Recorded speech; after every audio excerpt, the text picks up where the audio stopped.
Well, first of all, it's an honor na mag-perform sa inyo mga bosses. And I'm thankful for this opportunity. Sobrang dami nag-audition, kami yung natanggap. So, yun pala, winner na kami. So, when kami yung nanalo, I'm very proud of myself.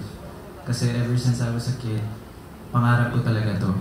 And gusto kong nakapanood ako sa TV. And I wanna make my family proud. Shout out sa inyo guys.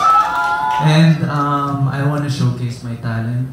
Kasi I'm a Muslim, gusto ko i-showcase yung talent na kaya nilang makipagsabayan sa ganitong industry. Kasi very onti lang ang mga taong ganito. And I want to showcase sa mga kapatid kong Muslim, kaya-kaya natin makipagsabayan sa ganitong industry, okay? And what makes me different? I'm passionate, gustong-gusto ko yung trabaho na to. Yung willingness ko and discipline.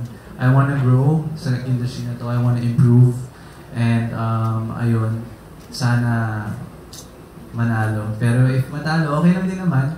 Diba? Still an opportunity. And yun na po. Thank you so much mga boss sa mga nanonood. Yun. I love you all. Peace. Thank you,